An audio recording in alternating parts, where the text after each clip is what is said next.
investors really want to invest in Finland. You got the euro, which is I would say, big benefit compared to all the other countries. Maybe not to Denmark since it's pinned to the euro, but especially if you compare to Sweden.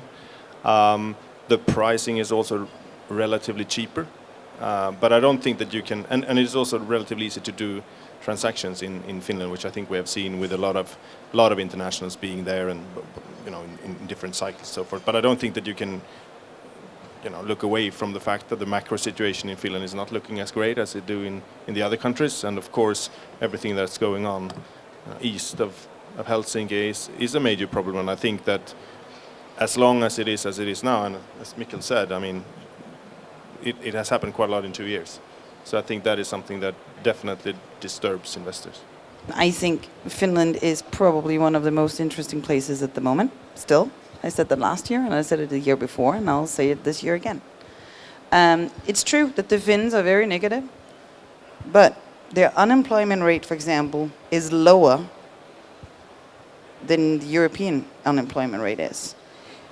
Yes, it's gone up in Finland, but it's nothing compared to the rest of Europe. Absolutely nothing. They have a low interest rate. I mean, I'm sorry, but that's the facts. And I was very funny because I was sitting together with some brokers in Finland the other day. First, one broker came in, and he was very positive. Then the next broker came in, presented the exact same numbers, and was so negative that I almost said, "Are you sure you're Finnish?"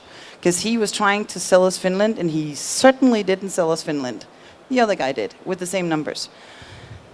So from my point of view, Finland is very interesting. Helsinki metropolitan area in particular is very interesting. I mean, they're expecting over the next 20 years more than 100,000 new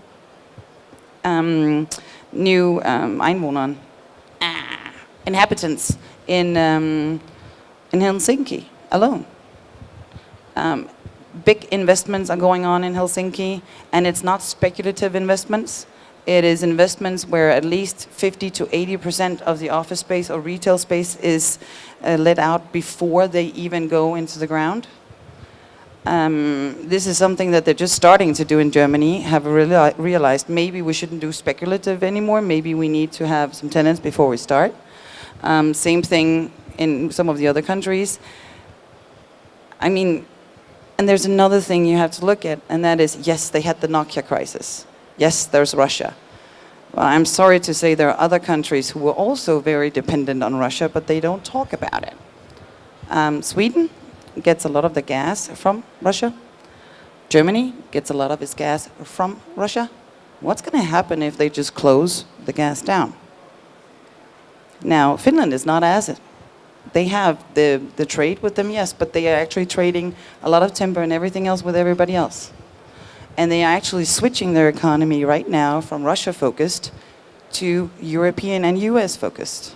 And another thing, they have one of the strongest university environments within IT and biotech. And I know Denmark, and I'm Danish, we would like to say we're strong in IT, but we're nothing compared to the Finns. And what is going on at the moment in Finland is a lot of startups are coming up within biotech, IT, and a mix of that.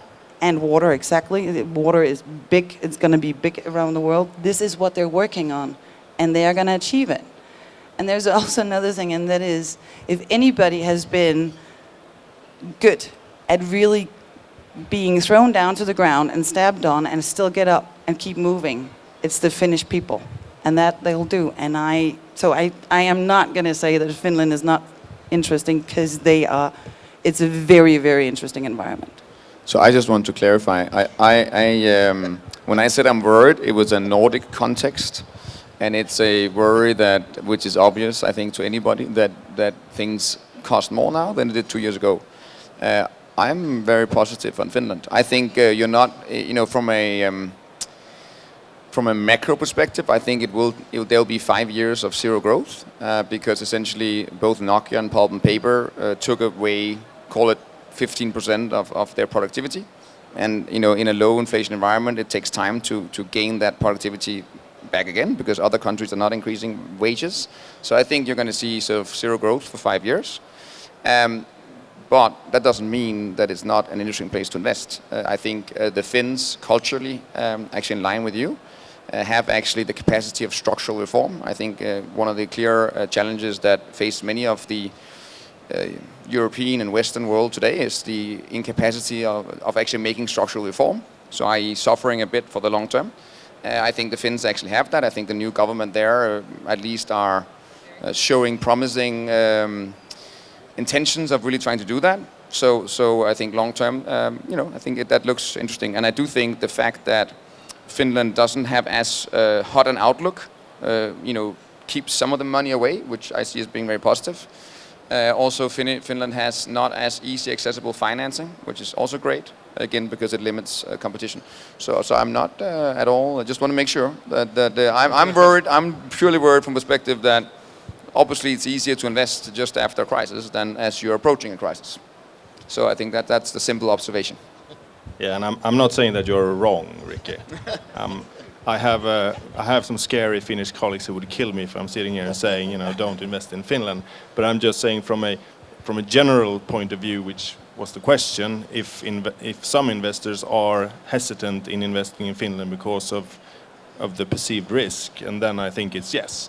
Then of course you have, and I think that's probably non-European or European investors that hasn't been active in the Nordics before, that look upon it that way. And if you do the comparison from a macro perspective within the Nordics, I think that it's one market that stands out, and that's Finland. So if you look at it on a medium term, I think, as Mikkel said, I think the growth will be limited, but that's not maybe the case in the long term.